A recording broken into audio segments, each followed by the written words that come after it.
Today is Wednesday, October 27, 2021. Coming up on Roland Martin Unfiltered, broadcasting live from the campus of Fisk University in Nashville, Tennessee. Of course, we're streaming on the Black Star Network. The president of Howard University is demanding that students end their occupation of Blackburn Hall. His center has been going on now on its third week. We'll tell you what he had to say, also what the students' response is to his demand. Also, on today's show, we'll talk with the Rolling Stone reporter who penned the article about the insurrection on January 6th and how Republicans in the House were very much involved in that. Also on today's show, a clemency hearing for Oklahoma death row inmate Julius Jones was postponed while his legal challenge is pending in federal court. We'll talk with the sister of Julius Jones about his case. Stacey Abrams' political organization donating more than $1 million to help pay off medical debts. Also, paid family leave removed out of the bill in Congress because Senator Joe Manchin objected to it. Progressives not happy as well. Plus, 5 years ago, a Georgia man was shot 59 times. A grand jury finally indicts the officers responsible for his death. Also in Georgia, a judge declares a mistrial in the murder trial of 3 former white Washington County sheriff's officers accused of tasing a black man to death. We'll talk with the family attorney. Also in our Tech Talk segment, it's a one-stop shop for all of your tech needs. We'll have the founder of the Fix It app to tell us how simple it is to get someone to fix your devices. Plus, as a new show, putting a 21st century twist on stories and characters of the Bible, we'll talk with Kay Singleton, who is the creator of The Covenant. Folks, it is time to bring the funk on Roland Martin Unfiltered on the Black Star Network. Let's go. He's got it. Whatever the biz, he's on it.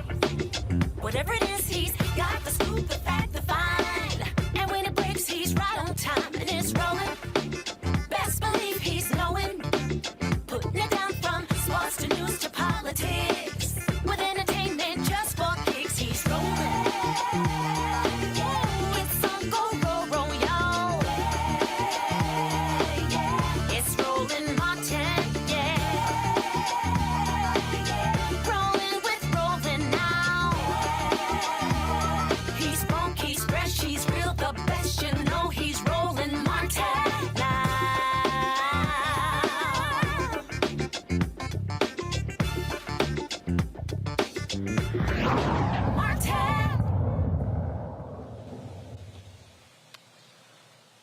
The protest at Howard University's Blackburn Center now in its third week. Students have been occupying the center, also living in there, sleeping in tents on the inside as well of Blackburn Center.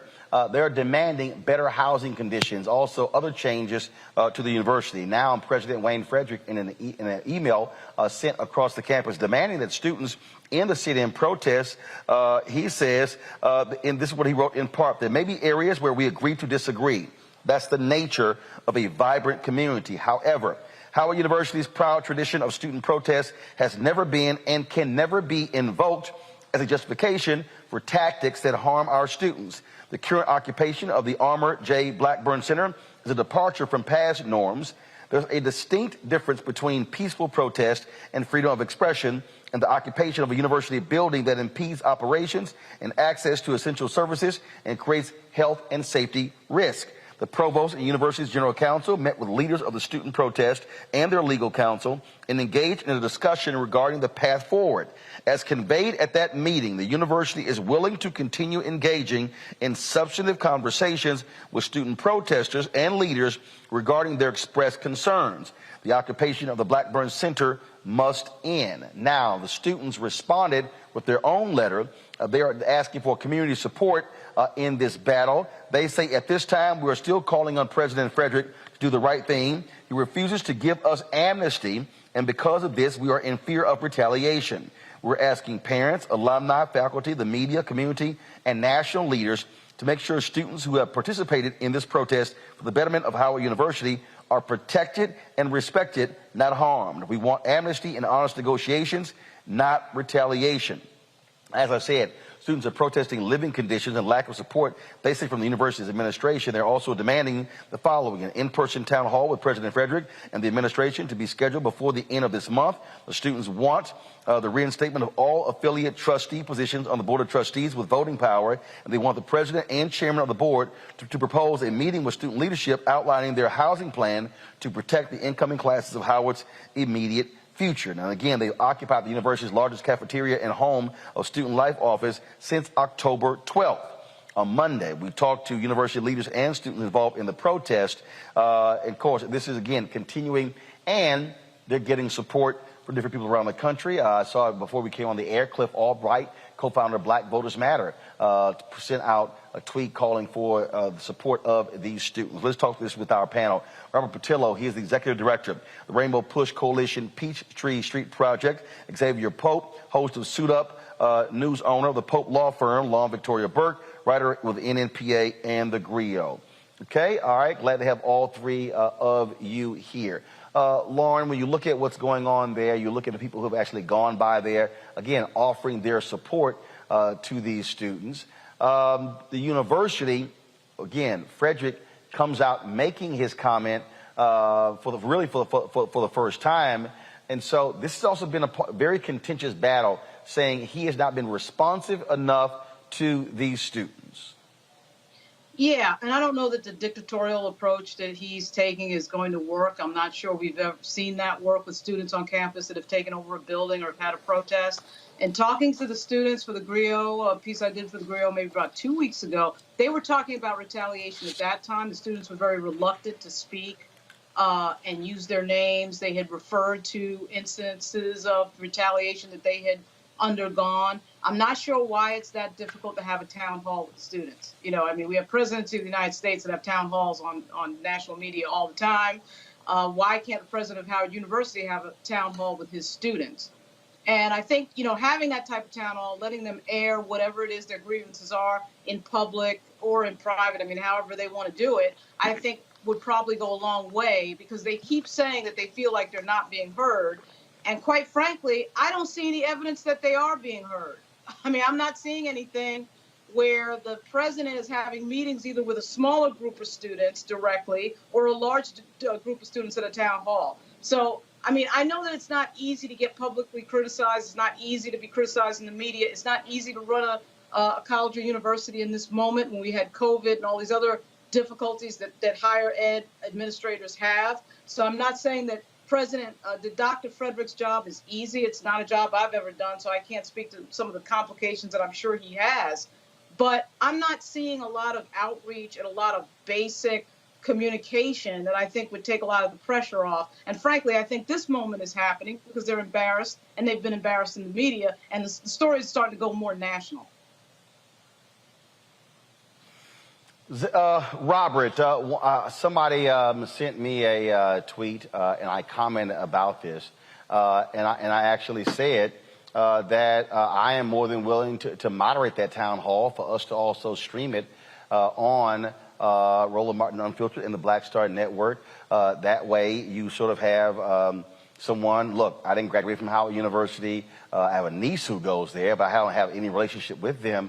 But really what is required here are some honest brokers who both sides can at least respect that they're going to be fair when it comes to trying to resolve this. Because, again, in the conversations that I had with those students, they made it clear they're not going anywhere. And I love to see this revolutionary spirit going through these students. This is exactly what got me expelled from college back in 2005. When I was a junior at Clark Atlanta, we were organizing campus workers with regards to campus conditions, and I actually ended up getting expelled. So when these students say that they want amnesty, that's why it's important to have this conversation, because if there's no one there sticking up for you, I had in my situation, Reverend Jackson stepped in, which resulted in everything being okay. But for these students, it's important to have that type of public support behind behind them, because at the end of the day, if they did not bring this level of attention to it, they would have already suffered repercussions. And that statement that the president released sounded damn near Trumpian in its tone when you're talking about you need to get the building back up and running. It's starting to sound a lot like Law and Order presidency that we heard last year. So we cannot be encouraging these students to stand up and fight for their rights when it comes to the political sphere or when it comes to elections, but then say, shut up and dribble when it comes to issues on campus. So I stand in complete solidarity with those students. Anything that we can do to help them, we are 100% behind them. I think that we need to have more people speaking out on the issue because, as I said, as somebody who's gone through the process before, I understand what they mean when they say that amnesty and a honest conversation is absolutely necessary before you even begin to start breaking the occupation. You don't break the occupation first and then start talking. You start talking while you still have the leverage which they have right now. Right. Xavier, when we talk about, again, where we are with these protests and the students, I mean, look, you have a university of several thousand students.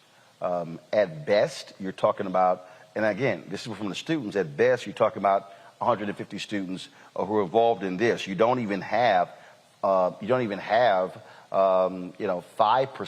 or 10% of the students who are involved. But you are seeing, but where they are, they're killing the university on controlling the narrative, on driving social media as well. And so how do you see how this should be resolved where, if you're the students, their focus is really on going to college and getting their studies taken care of, as opposed to having to be engaged in this type of protest? Great question, Roland. What you're seeing is the advantage that a younger generation has over an older generation when it comes to social media and spreading a message. Their issue is about fair housing, some of the issues with mice and some of the things that are happening on campus. If you have an older generation that is seeking to tell them to be quiet and basically only some of you all have some issues, well, they don't have necessarily the same tools that the younger generation has to be able to spread those issues, and that is one of the main reasons why They have the tools. They have the tools, Xavier. They don't know how to use them right. There you go, Roland. You know that better than anyone in terms of being able to use the tools that are there in front of them. And I think that attempting to shut down those conversations, and like my brother said, it sounds Trumpian. And the more you tell them to shut up, the louder their voices get, and the more this story goes national. I know it may be a small amount of students, but if no student on your campus feels comfortable where they are living to be able to get a decent education, then no student is getting a good education on that campus. Look, it is a matter of, I think, when you look at tactics, style, controlling the narrative, Lauren. Look, if I'm Howard University, first of all, I am being very much on the offensive. I'm dropping statements every single day. I'm posting videos of crews cleaning up. I'm giving a daily rundown. It's sort of like to me, the way you counter that is you say, we brought in additional 300 personnel who are going door to door. They announced this hypercare initiative, and my whole deal would be the moment a student lodges a complaint, we're telling Corvius or whoever controls the dorms that must be dealt with not in 24 hours. It must be dealt with in 12 hours. I mean, so again, you have to me, you have to create the sense of urgency from the university standpoint to be able to say, we are fixing these problems, we're getting these things taken care of. And then you come out and say, if there's a student that has an issue with any one of their dorms, we want to know right now. And it's going to get fixed in the next 24 to 48 hours. Right. The point that the brother just brought up about social media is dead on, right? And the point that you just made, Roland, in dovetailing with that. These students are beating them like a drum on social media because they're doing, Roland, what you just said, which is presenting, they're not just complaining and they're seen with a bullhorn standing outside of Blackburn. They're showing the problems visually on their social media accounts. So anyone can see that because, of course, there's no filter. I mean, it's just basic communications. And Howard University can't even get their act together to get their communications director to make basic statements to the press about some of the things they've done. I suspect, as you reported, Roland, that Howard has done some things to address their problems, but the general public doesn't know anything about it because Howard is not particularly good at communications. The other thing I would say is some of these academics that have a lot of letters after their name, that are PhDs, they tend to get into this sort of arrogant, ego-driven mode of not wanting to listen to people who are not PhDs. So I think one exercise that might be a good idea is for the president to sit there and listen to the students go on and on about their problems at a town hall. What are you gonna die over that? Is the world gonna end? You sit there for 2 hours, you listen to them voice their concerns. Some of those things I suspect Dr. Frederick can fix, and some of those things I suspect Dr. Frederick cannot fix. You have a clear communication with them. Why is this difficult? People do this all the time. But that type of self-study, and it's interesting because the irony here is we're talking about an institution of higher education. You're teaching people and encouraging people to be outspoken in the world and to have views and to go out and express themselves. And then when it comes down to you doing it in your own real world life, now all of a sudden you have a problem with that when it comes to the students that are at the university. And shout out to Dr. Greg Carr, who has been supporting the students on Twitter and adding some color to this. I mean, I just don't understand why they can't have a town hall. Why is that a big deal? You're not capitulating to a whole lot. You're agreeing to a conversation. Well, why is that a big deal? And optically, I think it would be a win for Dr. Frederick. But, I mean, whether you've been to college or not, I sense some institutional arrogance. I'll say that. And Roland, look. Well, I'll tell you, Robert and Xavier. Again, this is how I would conduct their town hall. I would say university-wide. I would have all of my leaders sitting right there. And when a student says, hey, here's an issue, I would then go, so-and-so, write that down. See, not even wait. No. You come, give them your information right now, look into it.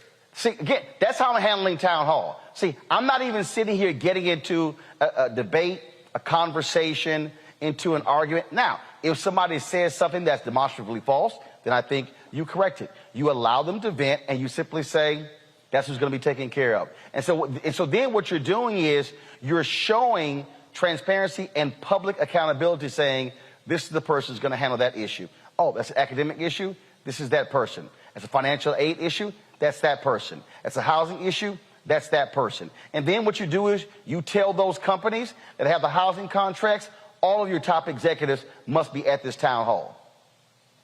That is how you do it. Yeah. But Roland, I think get Roland on the phone. You get to that.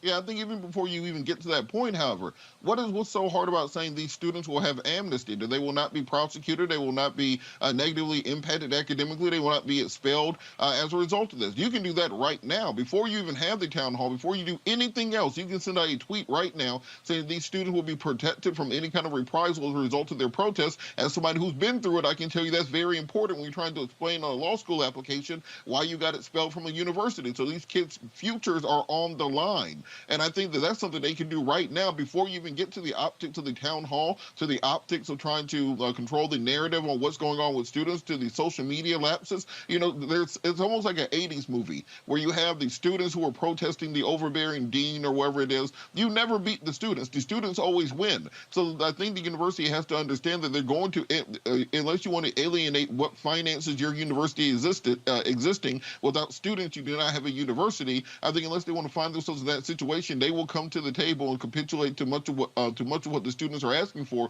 and that begins with telling these students they will have amnesty, they will not face any consequences for exercising their rights and actually pushing for the change. We tell them they're going to college to learn how to change the world, and you cannot punish them for doing so. Xavier? Yeah, the more this becomes a bigger issue, Roland, the more this becomes a tool for the right. I mean, we all know that Kamala Harris went to Howard University. I mean, you're setting yourself up for even more damage that are ancillary to the debating issues that are being brought for a small number of students. So You want to be able to get the issues out there, get someone out there to be able to hear those issues and move past this issue. All right, folks, got to go to a break. We come back, more on Roland Martin Unfiltered. We talk about the case of Julius Jones out of Oklahoma. That clemency hearing has been postponed. Also, paid family leave apparently is out of the bill on Congress because Senator Joe Manchin doesn't want it in at all. You look at social media right now, progressives are pissed. A lot of questions to discuss right here as we broadcast live from the campus of Fisk University, Jubilee Hall here in Nashville, Tennessee. We'll be back on Roland Martin Unfiltered and the Black Star Network.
Betty is saving big holiday shopping at Amazon. So now, she's free to become Bear Hug Betty.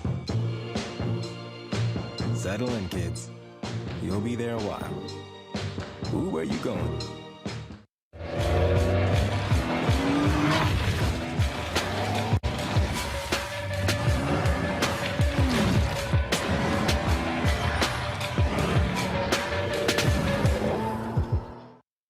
Hi, everybody. This is Jonathan Nelson. Hi, this is Cheryl Lee Ralph, and you are watching Roland Martin Unfiltered.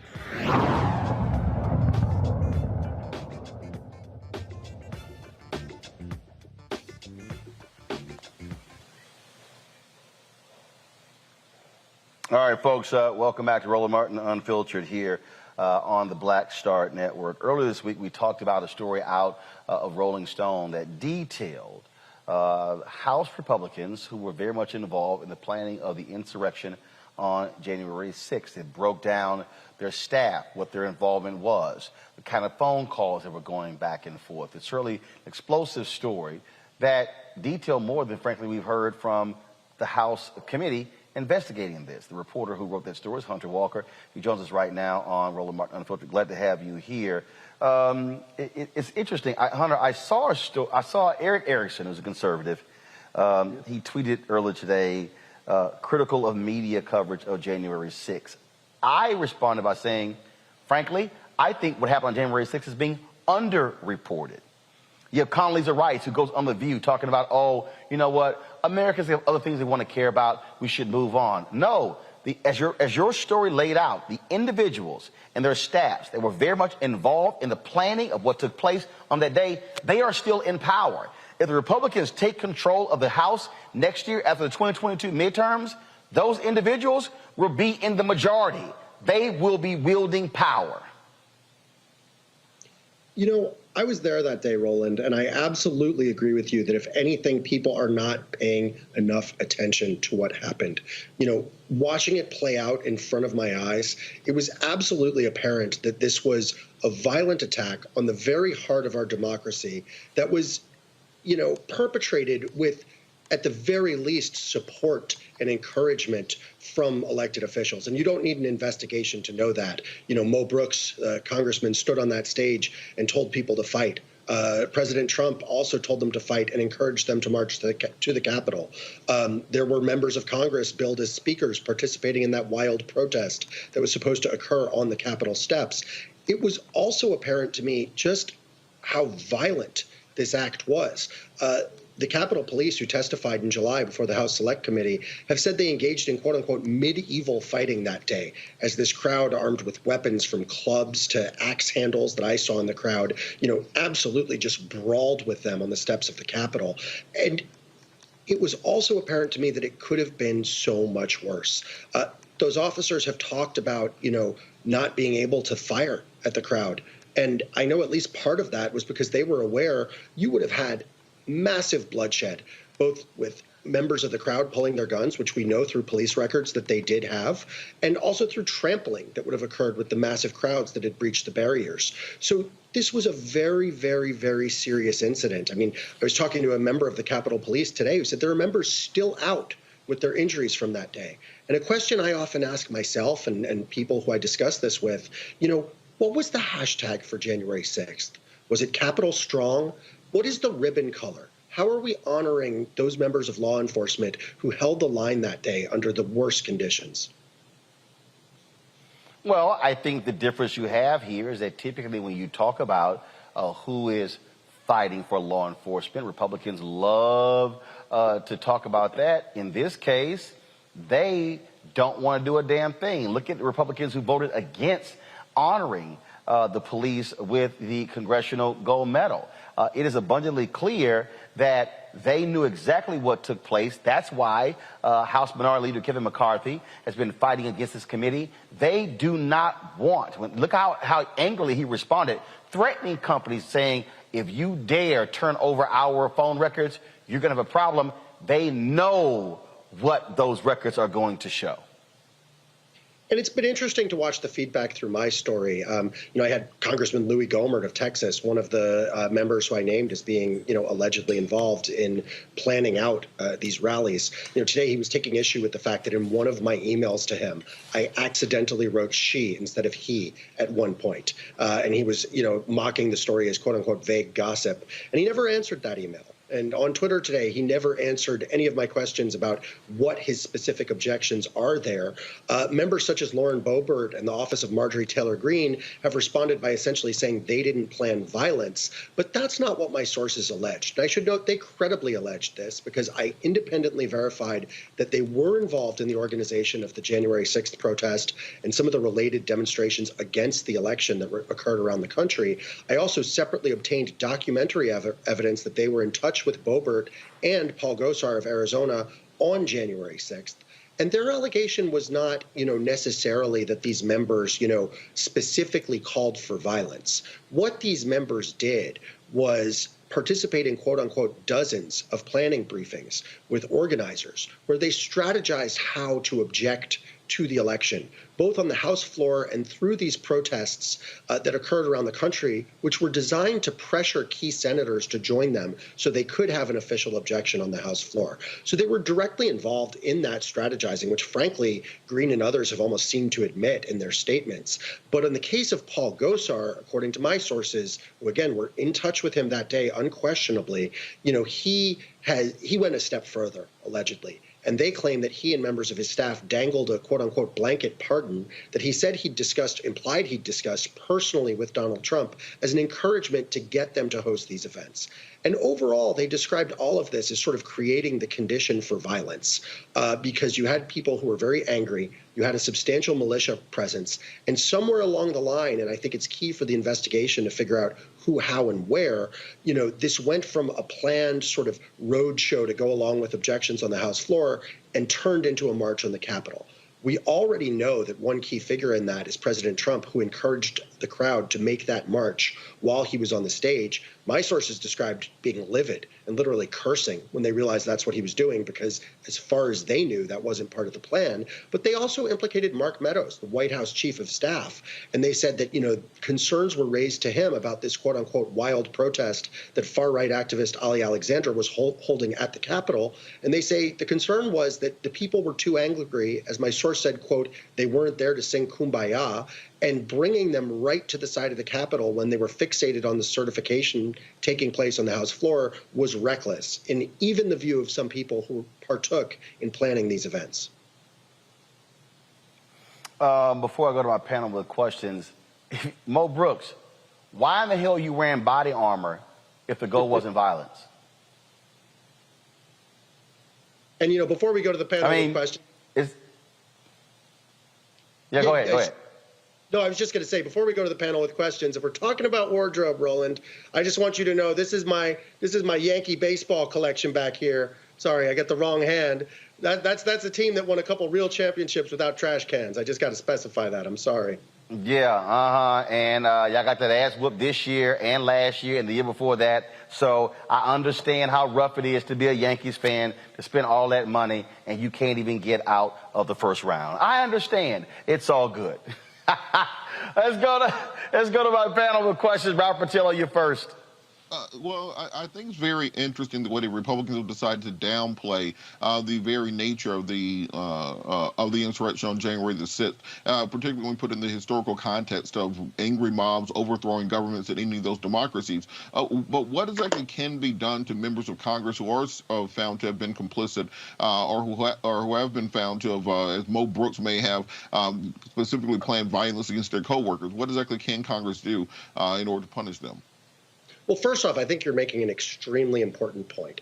The historical analogs that we have for, a ransacking of a government building, particularly, in an effort to block or overturn an election, they are all extremely dark. And part of the reason I'm so adamant about continuing to investigate this, but also, keeping the focus on it, encouraging people to pay more attention, is I truly fear that if we ignore the fact that we've now not had a peaceful transfer of power, we've now had an authoritarian attack on the Capitol, this can only metastasize within the society. Now, in terms of, repercussions, frankly, Merrick Garland holds a lot of the cards here. And my understanding from talking, an important thing to understand is there are two parallel investigations right now. There is this House Select Committee investigation, and there's also the DOJ investigation being led by the FBI. Now, the DOJ investigation is the largest in the Bureau's history. Sources familiar with it have told me that they're really taking a traditional criminal investigation approach.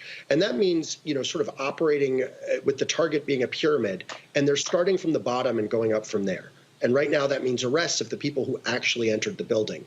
It's not clear how far up that pyramid the FBI will get or how long that will take. So, these questions of what was the White House's involvement, what was member of Congress's involvement, what was the involvement of members of Congress, it's not clear the FBI will get there or how long it will take. The House Select Committee is essentially taking the opposite approach and looking at the higher level organization. However, they do not have criminal authority.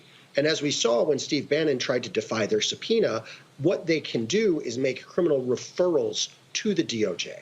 So when it comes to members of Congress, my understanding from sources is if they do find what they believe is criminality, such as, for example, in that pardon allegation, they would likely refer that matter also to the DOJ, just because they would prefer a nonpartisan body with criminal authority to investigate it. If they see that the DOJ is not acting or not acting quickly enough and they want to take action against members of Congress, frankly, the options are pretty weak. They begin with a reprimand, which is essentially a strongly worded letter. They then go to a censure, which is, I guess, a louder, strongly worded letter. Then they involve stripping someone of committees. That's already happened to Marjorie Taylor Greene, so that couldn't happen to her again. The last step is expulsion from Congress. And since my story was published, many Democrats have called for this for some of the people I named. However, expelling them would require the support of 2/3 of the House. So there's no way they can do that with Republicans. And as you just pointed out, Republicans have really been focused on downplaying this, protecting their allies, and trying to move on. Lauren. Yeah, so I was there when Congressman Bill Jefferson's office was raided by the FBI on Capitol Hill at the Rayburn House Office building. I was there when Charlie Rangel was censured for some obscure tax thing that nobody can explain. And, my boyfriend of a long time is a U.S. Capitol Police officer. He's on Senate chambers. And this was, to say a scary thing would be a very, would put it mildly. I've worked in the Capitol, and I am having a great deal of trouble figuring out after reading your piece, Hunter, and after seeing so many other things, particularly from the right on Back of the Blue and all this other nonsense. My father was also a law enforcement officer. And to have the conservatives, Mr. Brooks and Mr. Gosar and all these people say absolutely nothing, and really Merrick Garland has done absolutely nothing to this point. I mean, we've seen members of Congress get indicted. We've seen them get arrested. We had a member get indicted last week for lying to the FBI, right? So I don't understand what the problem with, when did sedition suddenly become legal? There's enough there with just what we know through the reporting that you've done and so many others. I understand that we're not to the complete bottom of this, but I don't know that I have a question other than, I mean, aren't you a little surprised that we're sitting here talking about this as if, somebody got hit with jaywalking? By the way, go Yankees. I was born in the Bronx. So, yes, the Yankees are better than the Astros. So, anyway, Hunter, I'd just like you to comment on that if you want to. Well, if y'all so much better, why you been losing? Hunter, go ahead and answer. Well, look, the Braves ain't been losing nothing, so we're good over here. Player, the trash can. But anyway, first off, let me just say, I hope that you and your boyfriend are both doing well. Because I know for reporters like myself who were there that day, members of the Capitol Police, members of Congress and their staff, this was a legitimately traumatic experience. And for myself and many other people that I talked to, part of what's made it more and more painful is in the aftermath, just seeing this not respected, not acknowledged, and frankly, by many of these same members who are allegedly involved, it's been denied. I mean, Gosar has implied that this was an FBI plot. You've had people suggest this was a normal tourist visit. Several of the people I've named, including Green and Gosar and Gomert, were all partaking in these quote-unquote justice for J6 rallies, actually standing up for the rioters and calling them political prisoners. So that's made it more painful. And one of the things that really stood out for me that day, as you just alluded to, was watching these Blue Lives Matter flags flying over a crowd that was literally attacking and clawing at police officers.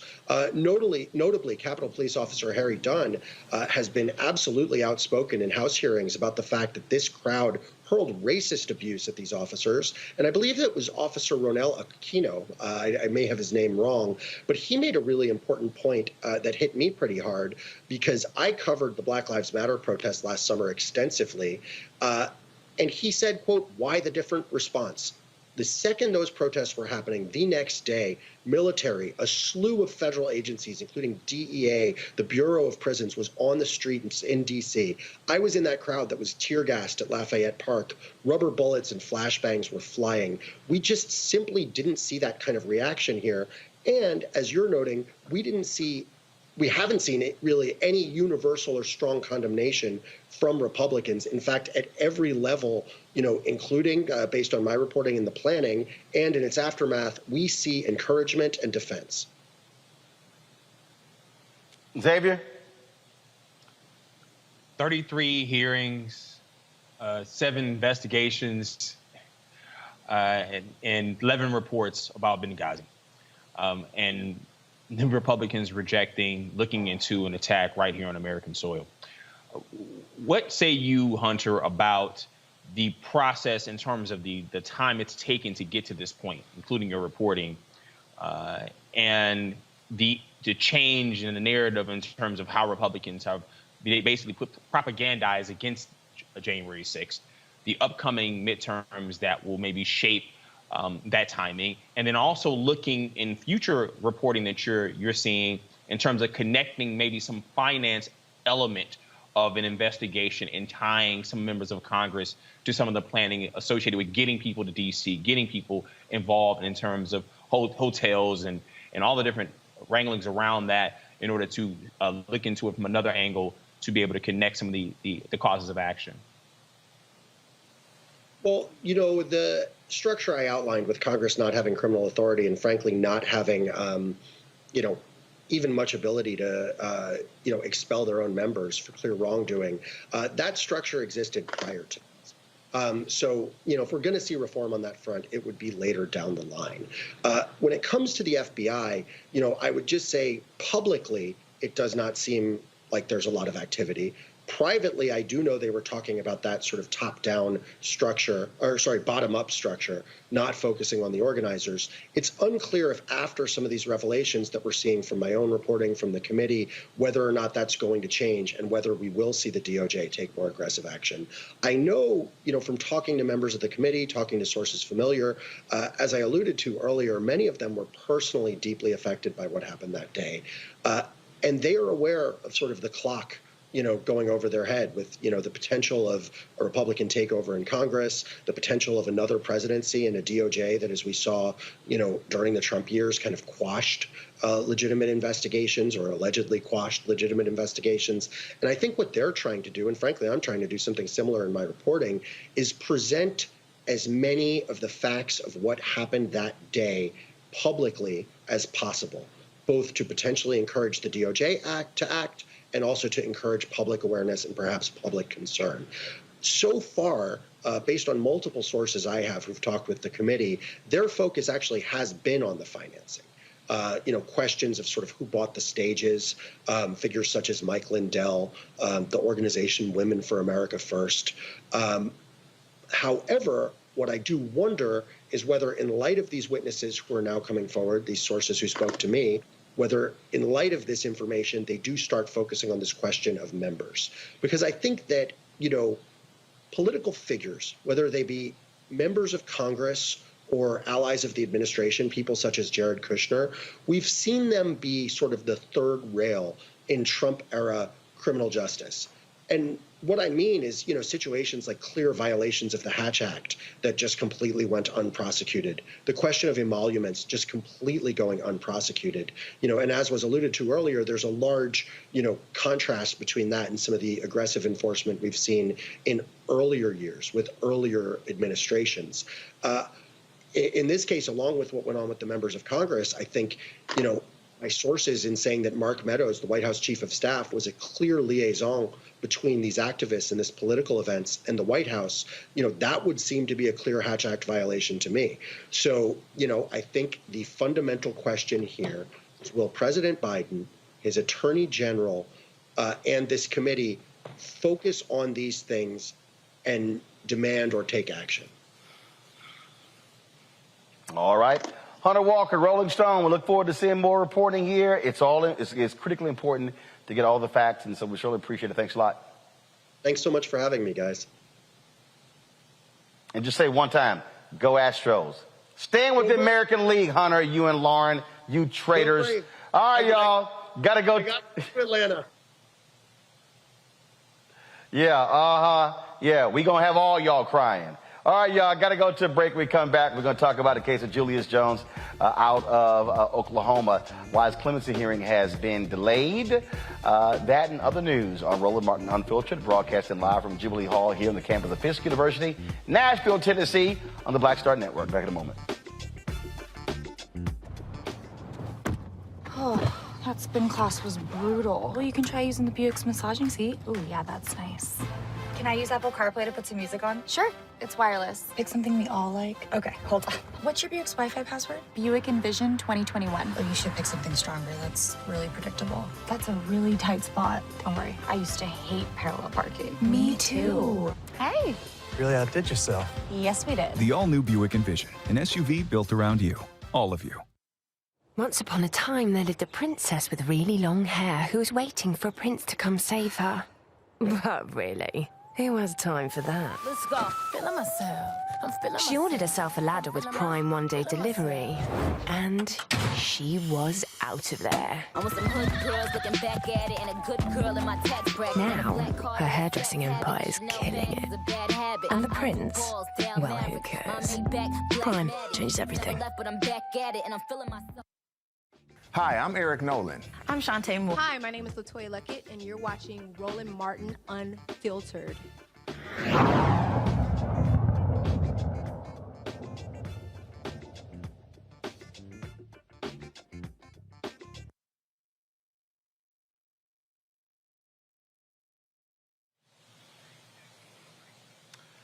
The fight over the life of Julius Jones continues. His clemency hearing has been delayed while there's a legal challenge. Remember what the governor said. This is the brother who has made it clear that he did not commit a crime he was convicted of. The parole board said that his case he should be switched to a life in prison without parole. They said, look, there are issues with this particular case. Well, you have district DAs and others who've been questioning that. So you've all of this battle going on, and the governor said, well, let's simply allow for a clemency hearing. Now, execution date has already been set, so he's on the clock. So now the hearing is being delayed. So we want to talk with his sister. She joins us right now. There have been lots of activities going on. She's actually on her way right now to a freedom vigil. Antoinette Jones, glad to have you here. So first of all, last time you talked to your brother, how does he feel? What are his spirits? Just give us an update on what's going on there in Oklahoma. He is glad. So first, I talked to him a couple of hours ago. He is glad for the stay of executions. He's glad that Mr. John Grant is not going to be executed so far that we know of tomorrow. He's glad that he doesn't have an execution date, but he still wants people to encourage our Honorable Governor Kevin Stitt to commute his sentence to time served and a release, and or life with the possibility of parole. That is still what we are asking Governor Stitt to do. I believe there's no, I don't think there's a limitation or anything. I think that there's a possibility that he could reverse his position. I'm not really for sure with the law, so I have to get back with the lawyers. And of course, you have this 5-member parole board that weighed in, and so there's been continuous action, continuous pressure. We've had Tiffany Lofton on the show. She's been down there in Oklahoma, other activists as well. And so all of that work has really kept the focus on this case. Yes, sir. Yes, sir. Grassroots law has been a blessing. We the People has been a blessing. I'm appreciative to Miss Tiffany Lofton for coming down here and just as soon as she dropped on the ground, getting to work and mobilizing and strategizing. It's been a blessing to have all walks of life tap in and fight for my brother's life, fight for his freedom. And I just thank God for everybody tapping in and helping. So where are you now with the legal challenge? So what exactly is the legal challenge which caused the clemency hearing to be postponed? So from what I was told is that there's a stay of execution because of the protocol, like the drug usage. So the last 2 executions, they were botched, from the drugs that were used. So that was my understanding. I'm not real familiar with exactly what all that entitled. So, yes, sir. Well, it is certainly a case that we're going to continue to follow. Want you to be safe there as y'all are going down the road to this vigil. Again, we will stay focused and continue to support this case and keep bringing in people and making them aware of what's going on there in the state of Oklahoma regarding the Julius Jones case. Yes, sir. Thank you. All right. Appreciate it. Thank you so very much. All right. Let's talk about, folks, what's happening in Capitol Hill in the nation's capital. This economic bill, this reconciliation bill, they've been going back and forth. You've got Democrats, Kristen Sinema and Joe Manchin. They are saying no more than Republicans. Now we are hearing that Senator Joe Manchin has completely objected to any paid family leave, and therefore that has been dropped from the bill. Progressives are blasting this decision all on social media. Lauren, here's a guy who is from one of the brokest, sickest, poorest, most illiterate states in the country, and you swear he thinks he's representing billionaires and millionaires. Well, maybe he is, but they don't live in West Virginia. Right, and he's only representing like 0.5% of the population of the United States. And frankly, I just think that some of this is the result. Yes, it is Manchin. It is his fault. We should focus on him, and there's no doubt about the fact that he has created this situation. But somebody's got to get gangster at the White House, and if it's not going to be the president, it's got to be somebody else. Obviously, it's not going to be the president. I think part of what we're seeing is that these people are friends. They've served together in Congress.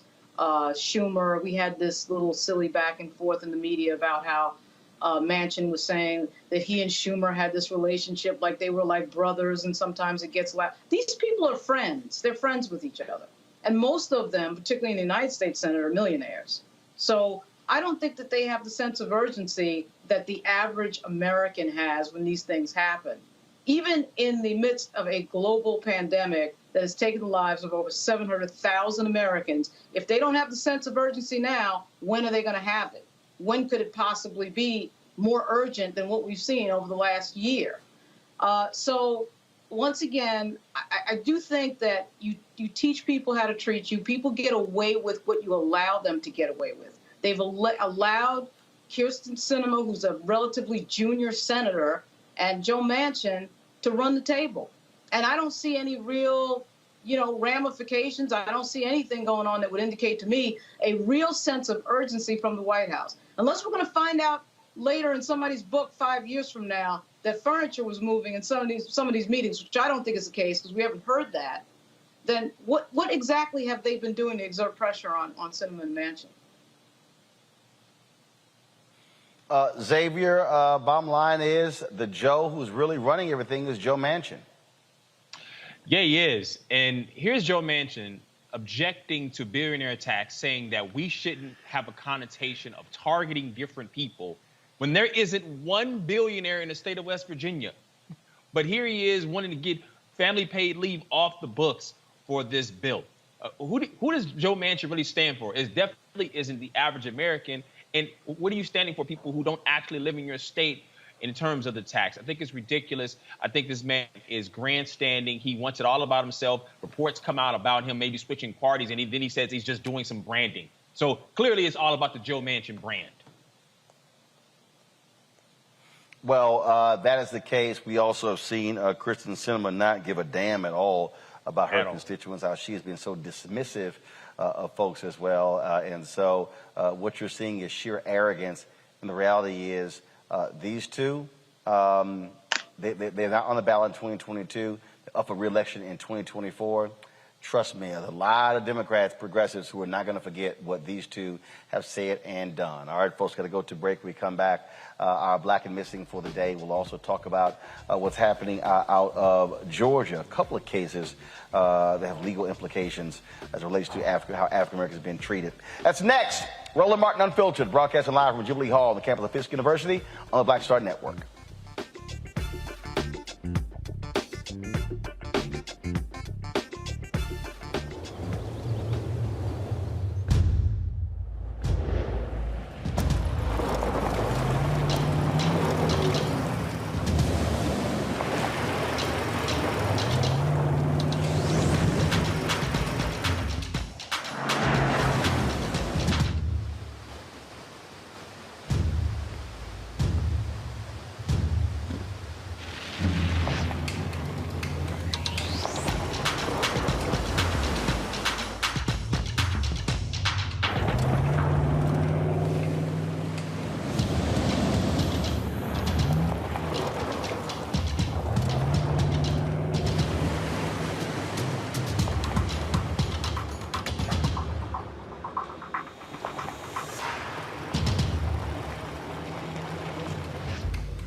Maureen is saving big holiday shopping at Amazon, so now she's free to become Maureen the Merrier.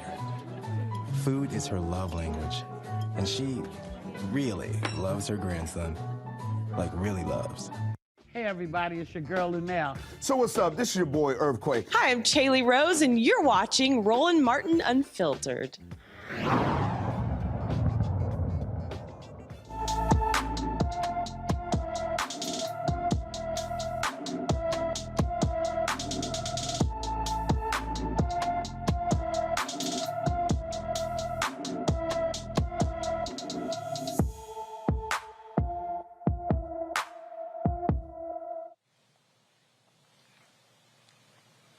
14-year-old Shantarika Robinson Pike was last seen in Chicago, Illinois on July 30th, 2021.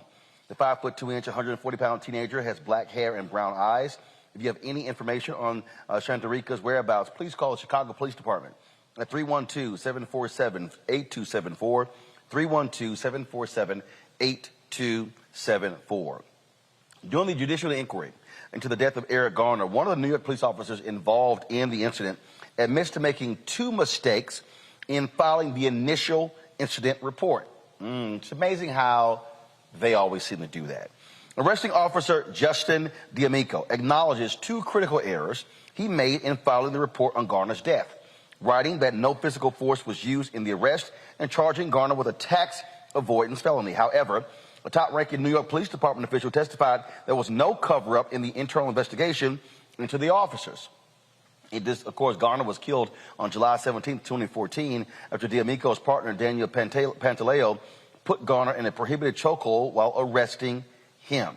It's always amazing how they always say after the fact, oh, the information, I didn't get it right. Oh, kind of timely. Let's go to Georgia, folks, where two officers, including a U.S. Marshal, have been indicted on felony murder charges. The Fulton County grand jury indicted the officers for the 2016 death of Jamarian Robinson, who was shot during a law enforcement raid on his girlfriend's apartment. In addition to two counts of felony murder, Eric A. Hines and Christopher Hutchins were indicted on 6 other counts: aggravated assault, burglary, and 2 counts, each of making false statements in violation of oath by a public officer. Robinson was shot 59 times, leaving him with 76 gunshot wounds. That right there is unbelievable, Xavier. And again, I keep telling people, and yes, indicted and charged is not the same as convicted, but the reality is, if it was not for the activism of Black Lives Matter over the last 8 to 10 years, you would not see the increasing number of police officers who are being charged or indicted.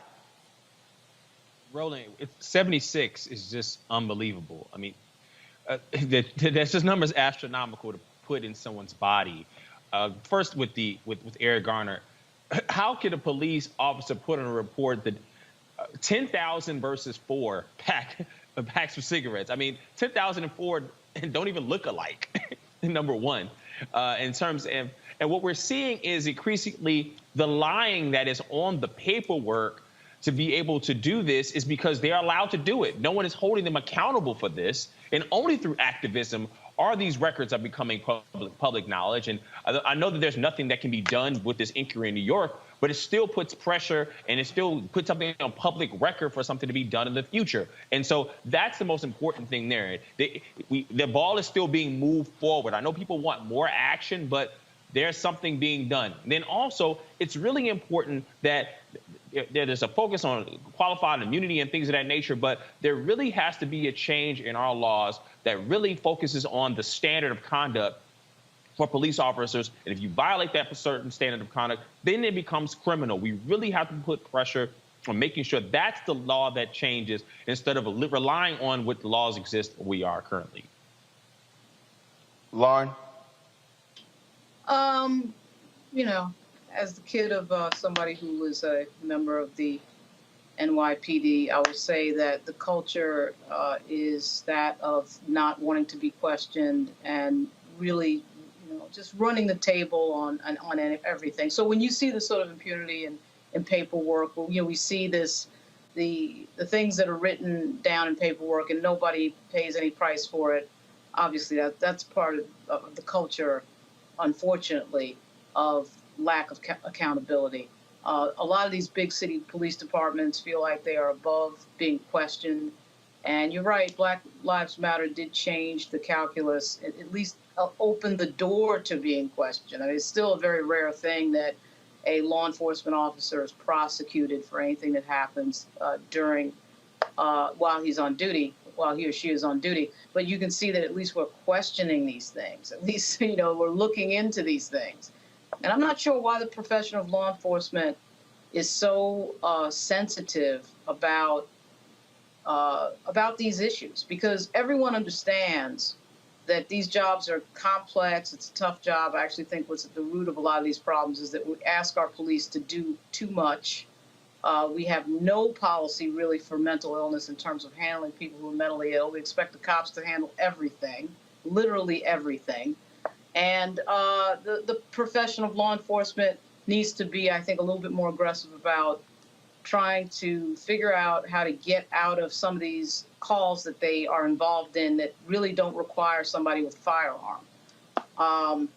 So there's that. And I just also think, too, that the National Fraternal Order of Police misses the boat every time on issues around gun control. They're the ones that are at risk when we allow people to have any gun they want, anytime, any place, particularly in certain states. And they're the ones at risk, and yet they don't say anything when the issue of gun control comes up. So, I don't get a lot of what goes on with leadership in these police departments, because I do think that there are a lot of issues that they could really make better for themselves and society at large, and they choose not to do that, and we see the results. Let's talk about this case out of Georgia, where a Georgia judge declares a mistrial in the murder trial of 3 Washington County Sheriff's officers accused of tasing a black man to death. The jury could not reach a unanimous verdict on whether Henry Lee Copeland, Rhett Scott, and Michael Howell were guilty of felony murder, involuntary manslaughter, false imprisonment, and aggravated assault charges related to the death of Uri Martin. The trio tased Martin 15 times in 4 minutes after Martin refused to stop for them while walking to visit relatives on July 17, 2017. The defendants remain free on bond while prosecutors decide if they will retry the case. Man, do we have the family attorney ready, folks? I'm here. Joining me now is Moolee Davis and Francis Johnson, the Martin family attorneys. Glad to have both of you here. For those who don't know, he was walking. They stopped him because was he committing a crime? Why was he even stopped? There is no legal basis for him to have been stopped. He was literally walking from a town called Milledgeville to Sandersville. And at the time, he was in a small town called Deep Step, which is in between Milledgeville and Sandersville, just merely walking down the street. This is an incident of a black man being killed by law enforcement for walking while black. Period, point blank. There is nothing more to it. This is in July. He asked one resident for some water. That resident shooed him away, said no. He kept walking. So he didn't violate any law. But these officers, as so many have and continue to do, feel like they have this right over black bodies to be able to do what they will to our bodies, to our people. And that's what we're up against, not just in Sandersville, Georgia, but really all over the country as we continue to see black men and women and children brutalized by law enforcement. Jury did not come to a conclusion here. First of all, 3 white sheriff's officers. What's the makeup of this jury? The makeup was about half and half. One of the things that disturbed us, Roland, was that they... First of all, when you say half and half what? Black and white. So there were... Got it. Yeah, they had 14 with 2 alternates, 7 black, 7 white. One of the issues was that during the course of the trial, they discovered that a distant relative, but a relative of one of the defendants was on the jury, and they didn't excuse him. And how he didn't realize that this was one of his relatives during jury selection still baffles and befuddles all of us. But yet and still, once he disclosed that he was a relative of one of the defendants, we believe that he should have been dismissed. The law didn't require it, but we thought that when you're seeking justice and truth in a very volatile kind of situation such as this, you should make sure that the community feels as though this was done fairly, and the community does not feel that way as it relates to this juror being left on this jury. Man, this is certainly. First of all, it was revealed and he was left on. Was the judge asleep? No, it was. He came to the judge. He said, "Our cousins or our grandfathers were cousins," and I realized that we're related. There was initially a motion by the district attorney for him to be excused. The defense opposed it, and then the district attorney withdrew that motion, and they left them on, and they continued forward. And they deliberated. They started Friday deliberating, and then, on yesterday, the judge declared it a mistrial. They indicated that they were just deadlocked, and there was no hope of a unanimous decision either way. And we don't know what the split was for conviction versus acquittal, but this was just, again, traumatizing for the family to watch and have to hear Mr. Martin begging for his life and begging them to stop as they jolted him with 50,000 volts of electricity 15 times in less than 5 minutes. And then they left him and didn't perform CPR on him. And the witnesses, their testimony, the lay people who were there and observed this said that they treated him like worse than a dead animal. Well, hopefully these prosecutors are going to retry these three sheriff's officers. Sad. Attorney Davis, we surely appreciate it. Thanks a lot. We appreciate you. We appreciate you all focus some attention down here, and really hope that we can finish his march from Milledgeville to Sandersville, because he should, and we all should be able to walk where we want without the threat of violence by police or others. So thank you. Certainly agree with that. Thank you so very much. Going to a break. We come back. We'll give you an update on the Ahmaud Arbery case and cover some other news right here on Roland Martin Unfiltered on the Black Star Network. Oh, that spin class was brutal. Well, you can try using the Buick's massaging seat. Ooh, yeah, that's nice. Can I use Apple CarPlay to put some music on? Sure. It's wireless. Pick something we all like. Okay, hold on. What's your Buick's Wi-Fi password? Buick Envision 2021. Oh, you should pick something stronger. That's really predictable. That's a really tight spot. Don't worry, I used to hate parallel parking. Me too. Hey. Really outdid yourself. Yes, we did. The all-new Buick Envision, an SUV built around you, all of you. Once upon a time, there lived a princess with really long hair who was waiting for a prince to come save her.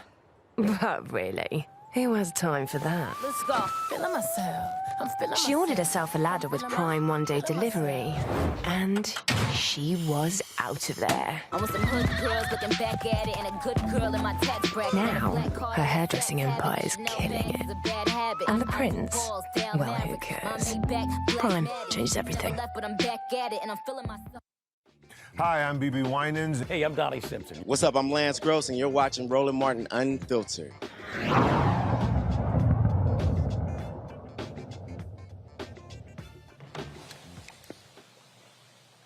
Here's an update on the trial of the three white men accused of killing Ahmaud Arbery. The goal is for the attorneys, they're trying to qualify 64 potential jurors to select a panel of 12 plus 4 alternates. Today, around 40 people have been qualified to advance since jury selection began a week ago. The defendants, Gregory and Travis McMichael and William Bryan Jr., they're charged with murder, aggravated assault, and false imprisonment and criminal attempt to commit false imprisonment. Of course, remember, they chased and murdered Arbery on February 23rd, 2020, while he was jogging in a South Georgia neighborhood. And so we're going to keep telling you exactly what's going on there as well. Let's talk about, I want to come back to Capitol Hill, talk about this here, and that is this scramble to reach an agreement on the infrastructure bill of President Joe Biden. Earlier, we talked about paid family leave being pulled out. Now this whole debate over this billionaire's tax. Democrats wanted to do that to pay for the stimulus package. It was proposed by Oregon Senator Ron Wyden.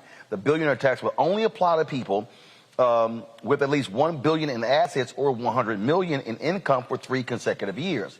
According to experts, that's roughly 700 taxpayers. Yet you have folks like Elon Musk, who made $36 million just the other day, whining and complaining. oh, how unfair it is. I'm trying to understand, if you're a billionaire, trust me, you ain't got money problems, Lauren. No, I mean, that's true. They were having some sort of discussion about whether or not it was constitutional to target a specific group of people for that tax. Obviously, they can pay it. That's not the issue. You know, it's hard to argue. I mean, this idea that you're going to be pro-billionaire, I mean, billionaire with a B, and have Mitt Romney come running out to defend them. You know, if you tax them too much, they'll, you know, it won't trickle down right, whatever. I mean, no argument that you can come up with sounds sane in a nation where we have a wide income inequality gap.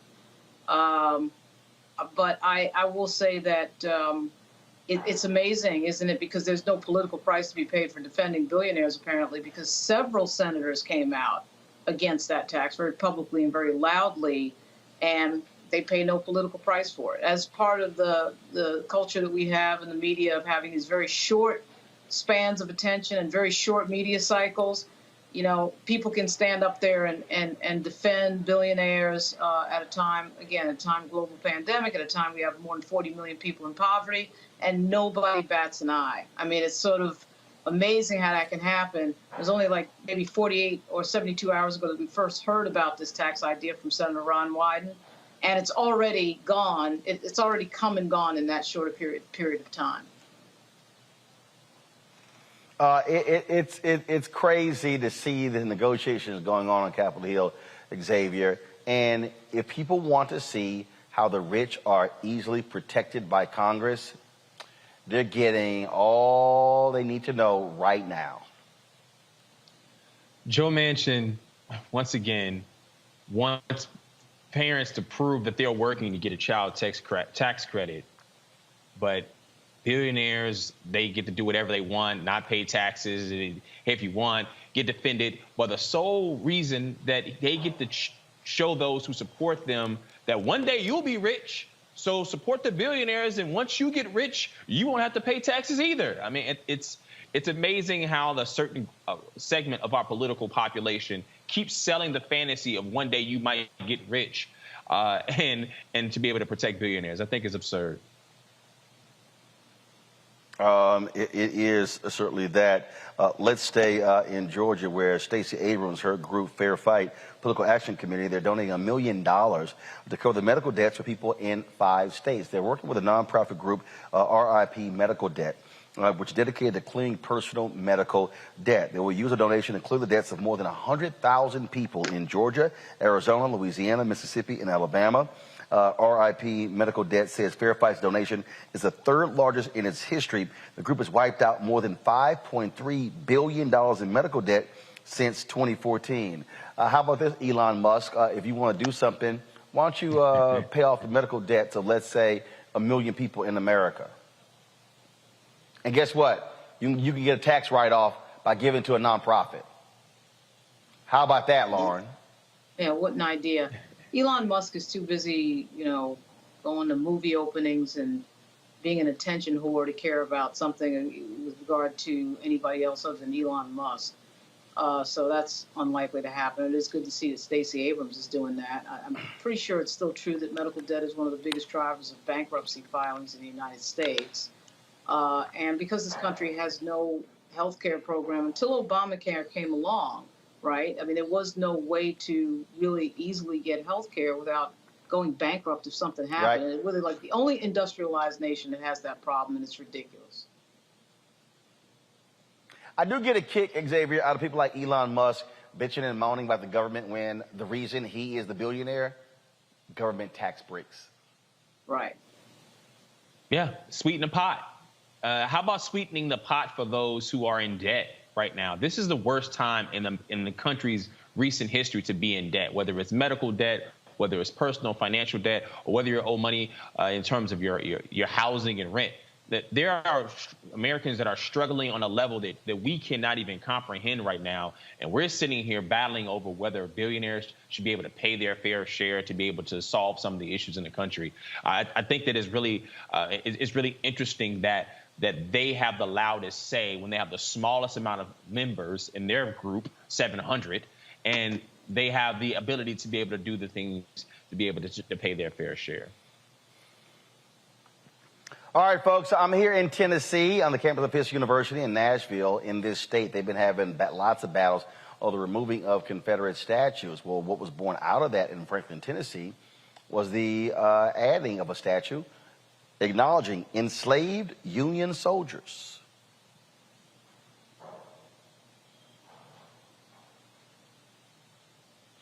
Let's see there, Franklin unveiled the March to Freedom statue honoring the men who served in the United States Colored Troops, the segregated unit of the Union Army during the Civil War. A Confederate statue stands in the middle of the town square. Instead of taking it down, an agreement was reached to create a new historical marker to tell a fuller story of the Civil War, one that included the horrors of slavery and the black people who fought to end it. Boy, but isn't it amazing these people still want to keep their Confederate statues because, oh my goodness, Lauren, what more can we do than to hurt the feelings of the white people who fought to ensure the three of us could never be able to have this conversation free? Yeah, the Confederate statue issue is, it's amazing how people want to hold on to history that was consequential against our country, and yet they still want to commemorate people who lost a war to tear this country in half. It just doesn't make any sense to me. But, you know, as you know, in Virginia, they took down the Robert E. Lee statue, which I frankly thought would never fall, in Richmond less than 2 months ago. And it's incredible to see what people hang on to the past, what part of the past people want to hang on to, what part of the present that they choose to ignore, which is that this country is just becoming more diverse, and I think a lot of people are having a great deal of trouble confronting that reality. No, they are, Xavier, and I keep telling people, you know what? I don't really give a damn about your feelings. You want to try to uphold and keep white supremacy? Yeah, I think we're going to have a problem. Yeah, I think it's interesting that we have a country where over half the states have attempted to pass legislation banning teaching critical race theory or teaching of the historical impact of slavery on modern times, but they want to hold on to Confederate statues. And that were based not on the actual history itself, but preserving some sort of terrorism for a marching equality for black people. And so I think that we have a narrative where people want to be able to sell a false story about what America is or what it has been and what they want it to be. You know, we see this playing out right now in January 6th. That was the opposition to black votes, and 60% of Republicans supporting the big lie because black people put Joe Biden in office. I think that as long as there's one group of America attempting to try to tell a story about what America was and what it is, we're going to continue to see issues like this. And it's really good that this has happened, especially in an area where black people weren't as welcome before. Well, I mean, on that particular point, again, it's understanding our histories, understanding how we got to this point.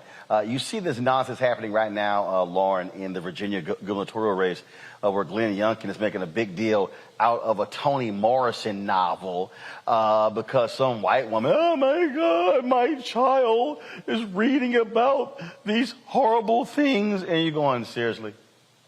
Seriously, yeah, stop it. Yeah, that was an unforced error, actually a fairly rare unforced error in the campaign of Glenn Youngkin. And I've gone to a few of his events. The last one I went to was in Norfolk on Monday. And they're really running it on a presidential campaign level. But that was a big boneheaded mistake. He does have as one of his top advisors somebody who advised Ted Cruz. And as you can see from this beloved thing, they just can't help themselves. They just had to have the obligatory hysterical white woman video as part of their campaign, which seems to be the staple of all Republican campaigns, particularly in the South. 4 years ago, what they tried to do was vilify Hispanics with an MS-13 related campaign, trying to make Ralph Northam, country doctor from the Army, into an MS-13 member, which was one of the most ridiculous things you've ever seen. This is what Ed Gillespie lost on. He lost by 8 points, I'm convinced, because of that stupidity at the end of his campaign. Out and out, in-your-face racism. On this, Glenn Youngkin is not going quite that far. His consultants seem to be a little bit more savvy. They're running a George W. Bush, Bob McDonnell style campaign. But that was a mistake. They put some woman on whining about some book that traumatized her snowflake kid who's working for the NRC. He's like a Republican operative, and she's a Republican operative, sitting in one of the richest counties in the United States. That would be Fairfax, Virginia, whining about, my son has to read some book. It was a stupid ad. It was a huge mistake. And I don't think it actually moves the needle that much, because the people who would care are voting blue and the people who don't care are voting red. But, this race is going to come down to a 5%. And now there's rumors that Trump might show up. If he does show up, McAuliffe is definitely going to win, because the undecideds are definitely going to go blue. But that's not confirmed. But that was a big unforced error by unnecessary distraction and a stupid commercial. And he's got it pinned to the top of his Twitter account. The thing that, Xavier, yesterday on Morning Joe, Joe Scarborough did this commentary talking about Republicans and how they keep attacking blacks, focusing on race. And I'm sitting there going, you just figured that out, Joe? Joe said ever since Joe Biden was elected, the right-wing media has focused their attention on black people. Listen, that's been the attention. That was a. And it's like, no, Joe. First of all, it's so dumb. No, Joe. Ever since Nixon was elected. Yeah, it's almost like he just found out he had a calling to be able to be woke. And when he found out maybe people are tuning in to watch a show, because it's clear as day what's going on, and it's clear it's been going on for a while. When Republicans want to seize power, the boogeyman is the black man. This is old as this country has been around as long as this has been since black folks been free in this country. That's been the tool of weaponized racism since the Civil War.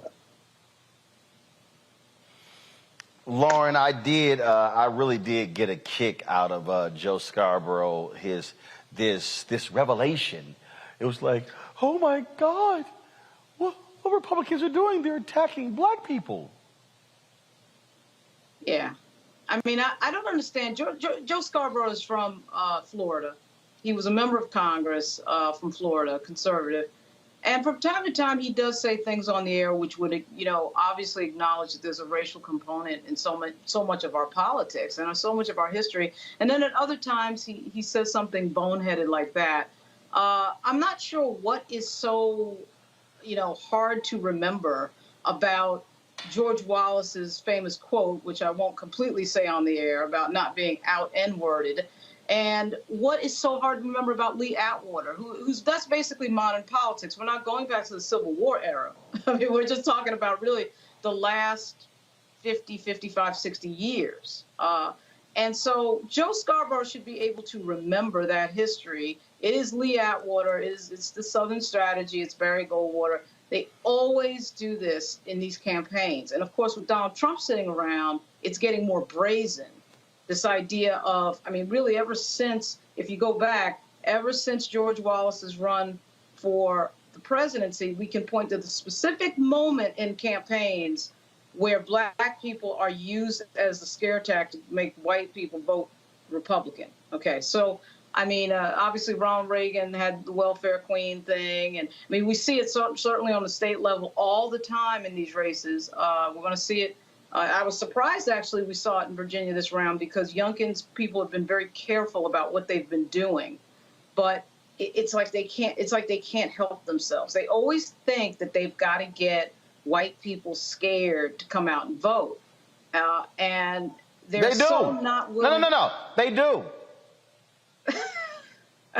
Yeah, it's amazing that they just cannot do it. Just one cycle, they can't get away from it, and they run this ad with this woman, which I just thought it was ridiculous. This woman is not some housewife sitting around that they just happen to find. They did have another commercial of a white female Democrat who voted for McAuliffe the first time when he was governor in 2013 to 2017. that's voting Republican. This is not some person from nowhere. This is a Republican operative. So the entire thing is ridiculous, but it was meant to get us into the thing of scaring white people into the voting booth. And I am amazed at how stupid that move was. I don't know why I'm amazed, but I am for this particular. Well, that's driven by the fact that, you know, they're targeting the improper narrative about children, scaring moms and kids. They're teaching, you know, kids to be afraid and not be uncomfortable. And that's the narrative of using the boogeyman of critical race theory being taught, which is taught in universities and higher education and not in schools, and instead of real education in terms of America's history, in terms of racism. But that's a whole other topic. And they're using that as a narrative to be able to push people and say, I don't want this to happen to my kids. I don't want my kids to think differently. I don't want to be able to not have control over my children because of the narratives being taught. And it's happening from state to state to state and election to election. And that's now the tactic to be being used to be put in office now. But what doesn't make sense in Virginia Robert, specifically, we got what makes no sense is you're competing for 6% of the vote in Virginia. That 6% is a moderate swing 6%. That we're not Utah, it's not Oregon. So who you try to get with these extreme tactics, you already have. That voter is already voting for you. So I could never figure out why they think this type of politicking, which is obviously trying to drive fear into an electorate on race, works with a swing voter. That makes no sense to me. I want to pull Robert into this. Robert, he's back. We lost him a little bit earlier. Robert, I just laughed when I saw that Joe Scarborough commentary. Like, Republicans, they just insist on attacking black people. And I'm like, Joe, they were doing that when you were a Republican member of Congress. Well, it's a reflex. They can't help themselves. I'll give you the perfect example.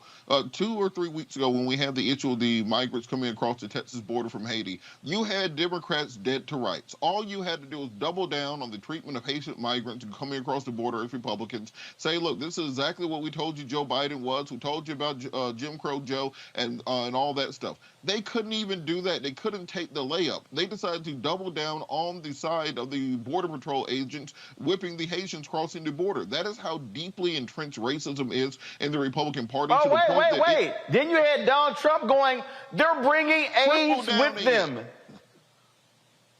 You literally have Joe Biden dead to rights. Everything you said, now's your time to do your black voter outreach. You bring Candace Owens and Omarosa back in. You know, you get out there. This is your time to shine, all the stuff you said. And they blew the layup, and then Donald Trump tripled down on the racism. It is part and parcel. It's to the point now for Republicans that any criticism of white supremacy is seen as being a criticism of Republicans and of America itself. So the fact that, as it was mentioned in the Virginia race, where the mother is saying she's afraid because her son read Beloved, or they're now claiming that a transgender student assaulted a girl in a bathroom at a school in Virginia, and this is proof that Terry McAuliffe's policies are too liberal, causing children. They're literally willing to take the sexual assault of a child as a political issue in order to gain points, because Republicans do not do voter registration. Republicans do not do ground game. They do not talk to young voters. They do not talk to minority voters.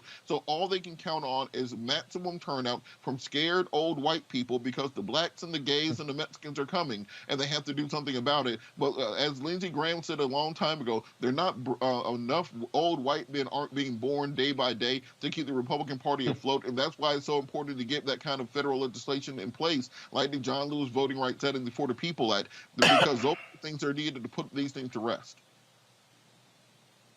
All right, folks, hold tight 1 second. Got to go to a break. We come back. We're going to talk about our Tech Talk segment right here in Roland Martin Unfiltered on the Black Star Network.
Maureen is saving big holiday shopping at Amazon. So now she's free to become Maureen the Merrier.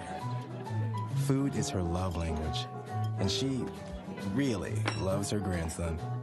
Like, really loves. Y'all know who Roland Martin is. He got the ascot on, he do the news. It's fancy news. Keep it rolling. Right here. Rolling. Roland Martin. Right now. You are watching Roland Martin, Unfiltered. I mean, could it be any other way? Really? It's Roland Martin.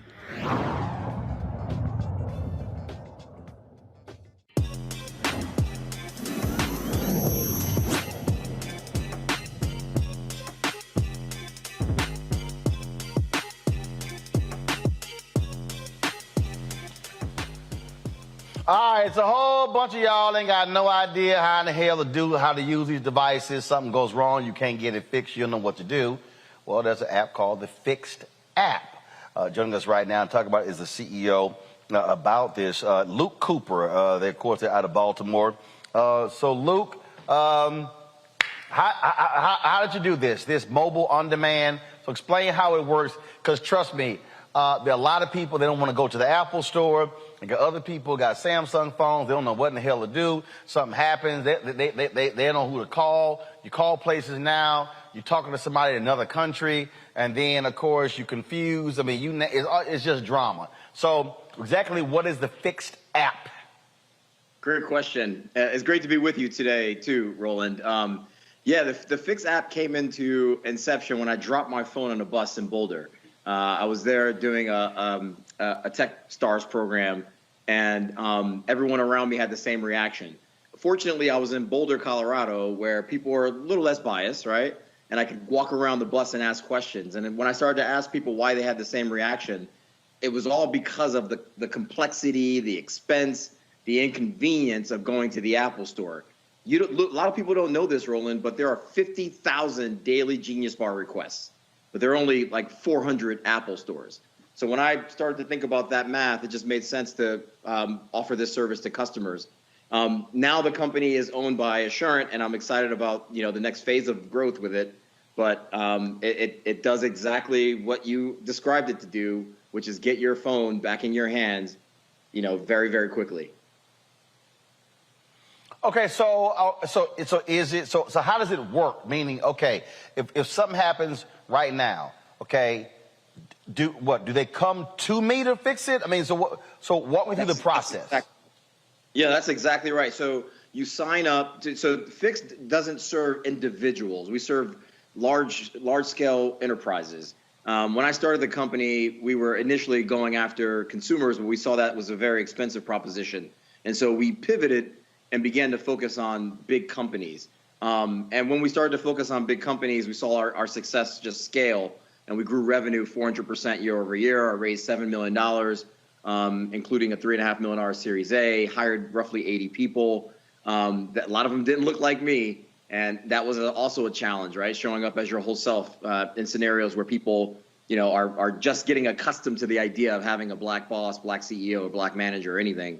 But the whole premise behind the mobile app and the website that drives the service is essentially that you give us a list of all your physical assets, and we bring our technicians, one of our 1,500 technicians around the globe, to you in 4 hours or less based on information that we're reading from the device. So when you break it, you are punching in several bits of information, which automatically comes into our portal and pushes out a dispatch to one of our technicians. One of those technicians arrives at your door. They're friendly. You have all this information sort of sent to you via email, website. You can track it on the website. You can track it in your phone if it's not severely damaged. And then when that technician gets on site, they're repairing your phone, replacing it in less than 4 hours. We're super excited about the growth of this company. And in the very near term, a lot of consumers are going to be able to have access to it as well. All right, questions from my panel. Let's see, who is the most, I would think, technically challenged person on the panel? It's probably Robert. Thank you so much. So I did have a question. What do you think right to repair laws would have on the impact will that have on consumers for people who may actually want to learn how to actually fix their own devices? Or do you think it's best to have a technician like yourself or someone trained like you before you mess up your actual device further than you can actually ever get it fixed? Yeah, no, it's a great question. We definitely dealt with that. And, to be clear, I've never really repaired a phone. My background is a JD MBA lawyer. And, I sort of, came out of that to become an entrepreneur. But, yeah, we had to deal with that, pretty consistently over the, sort of 8 years that I was building and growing the company. I think right to repair laws will, remediate to some extent. I think that we heard a lot of, sort of news right to repair laws in the last like 2 or 3 years. And a lot of that was driven in the market by OEMs like Apple and others that wanted to, sort of control the supply chain for, physical assets around the devices and parts around the devices. What we've seen in the last year or so is that Apple sort of backed away from that because of all the pushback they've gotten in these individual states about the right to repair laws. I mean, I think the other part of it too is that people have a right to work and create a life for themselves. And, I'm proud of the fact that we were able to create such an incredible opportunity for so many people to support their families and their everyday lives with, the work that they were able to get from us. So, I think the right to repair laws will continue to subside over the, coming near term, but, we'll wait and see. All right, then, let's see. Lauren. How much of your business is impacted by the fact that, typically when I have some sort of tech problem, I find myself on YouTube trying to fix it, trying to get the instructions on YouTube. And I would say probably 90% of the time that works, even if I don't know quite what I'm doing. So I was wondering how much of your business is impacted by the fact that so much of the information to fix things is sort of free. Yeah, no, you're absolutely right, which is what we noticed in 2014 when we started the company. Individual consumers had lots of options. Like if the Apple Store didn't have an option for you, you could go to YouTube, you could buy a part on eBay, and you could try to fix it yourself. You could go into a retail establishment that does phone repair and get it repaired there. There are a lot of options, and so we chose intentionally not to focus on consumers after the first year, and we instead pivoted it to businesses. Because think about this, Lauren, if you are one of 15,000 employees at a big company and you are moving throughout the day and your cell phone breaks or your smart device has some challenge, you taking 20, 30, 40 minutes out of your day to go figure that out on YouTube, multiplied across, thousands of employees is detrimental to business. It kills your productivity, has all kinds of negative consequences. And quite frankly, all the IT organization, the folks that work in the IT organization are tracked on these metrics. They want to get you back up and running and productive as quickly as they can. And so when we saw that trend happening, we began to focus on large scale companies and, again, grew revenue 400% year over year, acquiring companies like Home Depot, Carlisle Group, T. Rowe Price, and others. Xavier? Yeah, Luke, I know you talked about the consumer side being more of an expensive proposition, but as you've been able to raise more and more money, I mean, what is Fix It eventually becoming the Uber of getting your phone fixed and becoming, and after you acquire more money? Yeah, no, it's a problem. So just to be clear, I sold the company in 2020, in August of 2020. I'm one of 3 Black founders to reach a 9-figure exit after raising more than $1 million in the whole country. I'm the first Black tech entrepreneur in the state of Maryland and city of Baltimore that's ever done that as well. And I mean, that alone speaks to the problem, right? And you're right, I raised $6.5 million, and raising money, certainly was a challenge for us over the 8 years that we were hustling. But when you look at our cohort, right, the group of founders that were, working on similar ideas or similar products that were indirectly competitive with us, they raised $450 million compared to my 7, right? And so fundraising is a big challenge especially for Black founders. which is, why I do the work that I do to this day. But I think the way that we have evolved the company and the acquisition to a Fortune 300 Assurant has allowed the company now to blossom in a different direction and its own path, without, needing like lots of additional resources. And so, it delights me to no end to now see the company sort of, growing and doing things internationally, expanding across, some of the largest carriers in the U.S., and just see the name everywhere. It is absolutely a badge of honor, one that I know is a pathway for a lot of other Black founders that, come from the same kind of circumstances, the same kind of mud that I come from. All right, then. Luke Cooper, CEO of Fix It app. We certainly appreciate it, man. Thanks a lot. And keep up the great work. Thank you. All right, folks, going to a break. We come back. The actress, Kay Singleton, she talks about, not just acting, a show called Covenant that she created. That's next. Roland Martin Unfiltered, right here on the Black Star Network.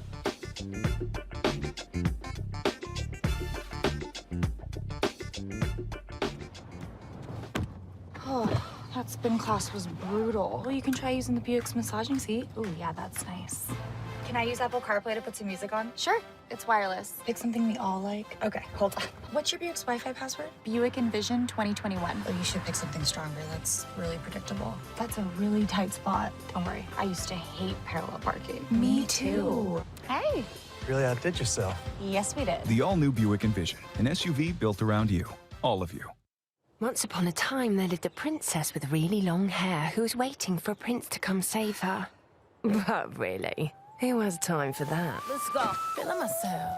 I'm feeling She ordered herself a ladder with Prime one-day delivery, and she was out of there. I want some hood girls looking back at it and a good girl in my tax bracket. Now, her hairdressing empire is killing it. And the prince? Well, who cares? Prime changes everything. What's up, y'all? I'm Will Packer. I'm Chrisette Michelle. Hi, I'm Chaley Rose, and you're watching Roland Martin Unfiltered.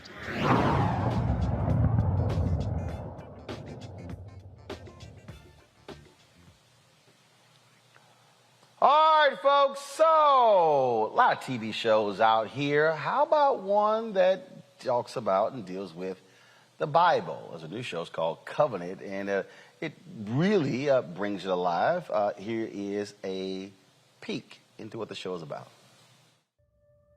I think we should get a surrogate. If God wants us to have a baby, we'll have a baby. Now, are you pushing to have this baby because you want to have one? Or are you scared to lose your husband? That was so long ago. Does it matter how long ago it was? Seems like you two have been dating for a while. I'm not used to moving this fast either. Feels right. So right. To the Whitfields. I need someone who's going to take this company into the future. Everything's going to be okay. I'm here for you. Your daddy had a bit of a scare. A scare? He had a heart attack. Here's the key. We have to keep moving forward. We cannot afford not to speak to discrimination and racism. Some guy did a hate speech. It started a riot. A lot of the kids started fighting each other. What the fuck is going on at that school? I'm wondering, Mr. McVeigh, do you take any responsibility for this? I'd like you to meet Malcolm and Serena Fuller. It's so nice to meet you both. I don't trust her. Do you love me, baby? Get her out of here! Now! You are immensely loved, and you are responsible for that gift. I've decided to appoint an acting CEO, but I want Aiden to step into that spot. Dad, just for now. But it was supposed to be me to take over the company. Take her outside, drag her around back, and use her for target practice. Oh, hey, man, how you doing?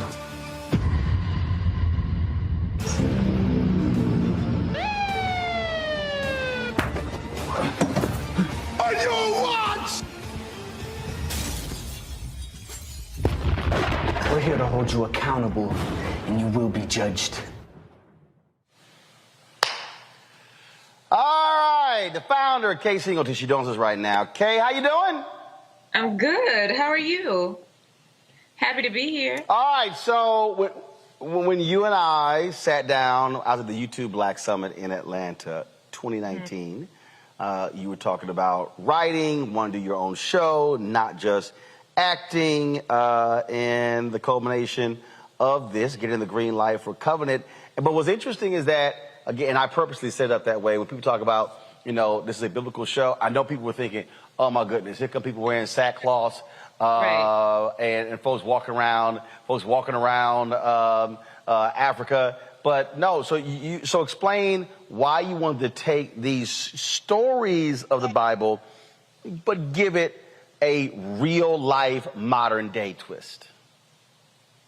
And exactly what you said, Roland. So many times we think we're going to see a show about a biblical backdrop, or if it's a faith-based show, we're going to see the sandals and the sackcloths, and we're going to hear them really talking about Bible verses the whole time and not see anything that's really poignant to what's going on right now in 2021.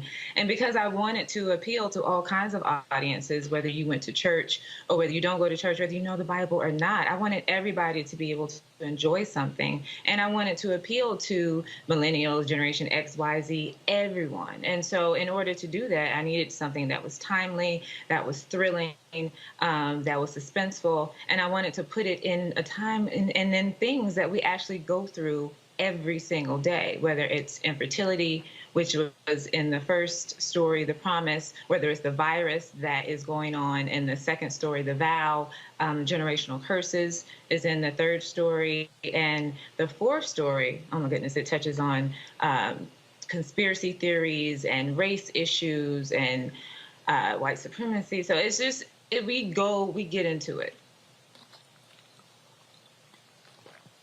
Well, if you remove the wonderful, nice, sweet perspective, the churchy church view of Bible, I mean, we talking about brother hating brother, son turning on daddy. Let's be real clear, lots of hoeing. David, Bathsheba. I mean, look, let's call it what it is. I never forget. I had a preacher who did. He said, let's be clear. David was a hoe, and the whole church was like, oh my God. He was like, it's biblical. It was hilarious as he talked about it, but it's just speaking truth. Like yo, it's in the book. Listen, it was plenty of drama that went on in the book, and that's why it was the perfect premise to use, to be inspired by, because they went through a lot of stuff, whether it was, like you said, cheating and infidelity and killing and all of these things. And because they went through so much, to try to put that in today's time, to me, was simple, but it was also needed so that we could see ourselves in these people and we would put a new twist on it. And I think it's resonating because so many women, they walked up to me after they saw The Promise. We did a screening for The Promise in Atlanta, and they were talking about how they went through infertility issues and in vitro and the sadness that it brought to them and how they blame themselves and, how they really wanted to be able to give their husband a child. And then when I talked to men, they were conflicted, saying, yeah, I don't know if I would want to adopt. I don't know if I would feel some kind of way if my wife couldn't have kids. So it really opens the door for conversation, and that's what I love about it. And then also, if you do know the Bible story, then you can say, "Oh, I know where this was derived from," and so it all plays, and I love that about it. Where's the show airing? So it's going to come every Thursday. We drop a new episode every Thursday on All Black. You can get it on any streaming platform, whether it's YouTube, whether it's you have an iPhone, an Android, or whatever you have, a Roku, you can download the All Black app. We have a new episode every single Thursday. This Thursday, tomorrow, The Vow drops, which is a new story starring Rico Ball, Jasmine Burke, Dwayne Finley, Palmer Williams Jr., and Erica Page, and that drops tomorrow. I'm so excited to see that one and to hear what people think, because we got some really great reviews from The Promise.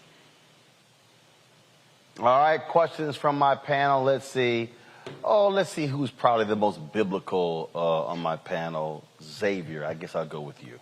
Hey. Hi, Faye. Shout out to Brett Dismuke being associated with this show. We saw with, I know this is you're talking about Marvel, like they have a What If show where they had some of the different storylines that seemingly were on standalone, but eventually they got tied in together. So these episodes are standalone, but will we possibly see some tying together some of these stories in an overarching narrative at some point? Let me tell you, when I say each of these stories can have their own spinoff, and because they're all set in Atlanta, Serena might know Sharif, and they might run into each other. There's so many places that these stories can go, and I'm so excited to see, like, what's the next chapter. Do I want to do a spinoff? Do I want to focus on bringing them all together in a series or keeping them separate in something else? So I'm really excited about that prospect. And then in film, too. So do they need a standalone movie? What I do know is that after people saw The Promise, they wanted to see Serena and Malcolm again. So I'm hoping that happens with every episode. Lauren. What has been like the toughest topic that you have had to address for the show? I'm sure there's been several, but what was the one that really maybe kept you up at night, or almost didn't do it but did? What would that be? I'll tell you two, because it's hard. I'm a Pisces, very indecisive. But the first one, I think, in The Promise, because when Serena talks about she blames herself for waiting so long, for pursuing a career and not having a child earlier. And is it my fault? Because I could have went and had a baby, but I decided to push for my career. That was a real thing that I have a fear of, because, I've been putting that to the side to focus on, let me build this career, let me go after this dream. And what's going to happen if, when I'm ready, that I can't have a child? And so to do that scene was crazy hard, because it was something that I was going through, or I have a real fear of at the same time. And that's just me being super transparent about that. So that was one of the first things that was hard. And then the second thing that I would say is in episode 4, The Enemy, because we do touch on things that are so divisive and so polarizing when it comes to white supremacy, when it comes to race issues and Black Lives Matter and conspiracy theories and QAnon and what drives these people. I had to go into a deep dive about what makes people join these groups. Let's say like neo-Nazis, for instance. People aren't necessarily born with these kinds of ideals or beliefs, but what drives them to that? And so to get into that world, but to be able to tell a true story, but also understand their vulnerabilities and tell it in a way that I'm not, demeaning one group or the other. And so I think that was difficult. But it's good. We go to the deep end of the pool, for sure. Robert. There's so many stories in the mystical land of Atlanta, but what are some bridges you're not willing to cross? Are there any topics you don't think you'll be covering? A couple years ago, we had a sheriff that showed up in Piedmont Park in a trench coat at midnight, things like that. Or just some of the random things that just happen in Atlanta that seem too ridiculous even for film and television. Are there any bridges you're not willing to cross? I don't think so, because I feel like I'm at a place where I don't mind jumping into those pools of, this is a difficult conversation, but it needs to be had. And so, depending on if I'm the right person to tell it, because I don't want to tell anyone's story that, I don't do enough research on, or I don't know about, or I can't keep it in the right light. If I can tell the story and I've done enough work on it, I feel like there's nothing that we can't explore. I think the Black community needs to have more dialogue in many different areas, and this is the perfect way to kind of spark that. All right, then. Well, Covenant, as you said, is on the streaming platform, All Black. Okay, we appreciate it. Thanks a bunch. Good luck with it. And like I said, I know you have been trying to make this a reality for quite some time, and so congratulations on getting it done. Thank you. Thank you so much. And I want to hear your review later, but you can tell me at another time. I'll send you a text. I'll let you know. Please. All right. Thank you. Thank you for having me. I appreciate it. Thanks a bunch. All right, folks, we got to get out of here. Game 2 of the World Series starts. My Astros, I was there in Houston last night. We lost game 1, but it's all good. We're going to come back and handle the business. And so when the series goes to Atlanta on Friday, it'll be 1-1. Sorry for you Yankee fans. You know your team sucks. Y'all spent all that money. Say what? Look, let me tell you the best thing about the Astros. The best thing about the Astros, and the reason I do like the Astros in this moment, is that they beat the Red Sox. Okay, that's what the Astros did. That is the best. They beat the Red Sox, and they're No. We beat that. We beat that ass. That's what we did. So absolutely. I'm glad Xavier, who's your team? Oh, I'm from Chicago. Xavier, who's your team? You all took out the. Well, I'm from Chicago, Roland. You all took out the White Sox. So we got the cheaters. So just so y'all know, first of all, Chicago White Sox should never talk about anybody being cheaters. Hey, you got me on that one, Roland. There's only one team that has thrown a World Series. The Black Sox. That is correct. That was 100 years ago, Roland. No. They weren't the Black Sox. They were the White Sox. Look, I'm sorry y'all wasn't good enough. So yeah, we took care of y'all. We took care of the Yankees' perennial opponent, and don't worry about it. Atlanta, we better give y'all the business as well. All right, y'all, that's it for me. I'll see y'all back in studio tomorrow. I'm back in D.C. Friday, I'm going to be in Indianapolis for the Stewart Speaker Series. I'm going to be moderating a conversation on activism. Professor Eddie Glaude, also Alicia Garza. We'll be live streaming that right here on the Black Star Network. Also tomorrow, they've got, of course, protests taking place in D.C. dealing with voting rights legislation. We're going to be live streaming that. Poor People's Campaign, they're going to have their event. We're going to be streaming that. And, of course, Melanie Campbell, her organization, they're going to be having their event as well. We'll be live streaming that. So we always got stuff going, folks. And that's how we keep it busy, and so we appreciate it. Again, great time today. If you missed my lecture at Fisk, simply go to Black Star Network, go to our YouTube channel. You can actually see where I talked about social media influencers. So quite the interesting conversation. And so look forward to that. And so let me also say this here. If y'all want to join our Bring the Funk, first of all, download the Black Star Network app, please. All the platforms we're on, Apple TV, Android, Apple, Roku, Samsung, Xbox, you name it, Amazon Fire, all the platforms. So get the app. In addition to that, please, we want you to support our Bring the Funk fan club. Every dollar you give goes to support this show. Cash App, $RM Unfiltered. Venmo is RM Unfiltered. PayPal is R Martin Unfiltered. Zelle is Roland at RolandSMartin.com. Roland at RolandMartinUnfiltered.com. I'll be back at Fisk on November 13th for a homecoming, day before my brother's birthday. My brother's birthday is the 13th. Mine is the 14th, so looking forward to that. And so, always good to be here, folks. I appreciate it. I will see y'all tomorrow, where the World Series will be tied 1-1 between the Astros and the Braves. Holla!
To be smart. Roland Martin's doing this every day. Oh, no punches! Thank you, Roland Martin, for always giving voice to the issues. Look for Roland Martin in the whirlwind, to quote Marcus Garvey again. The video looks phenomenal, so I'm really excited to see it on my big screen. Support this man, Black Media. He makes sure that our stories are told. See, this difference between Black Star Network and Black-owned media and something like CNN. I got to defer to the brilliance of Dr. Carr and to the brilliance of the Black Star Network. I am rolling with Roland all the way. Honored to be on a show that you own. A black man owns the show. Folks, Black Star Network is here. I'm real revolutionary right now. Roland was amazing on there. Stay black. I love y'all. I can't commend you enough about this platform. that you've created for us to be able to share who we are, what we're doing in the world, and the impact that we're having. Let's be smart. Bring your eyeballs home. You can't be black-owned media and be scared. You dig?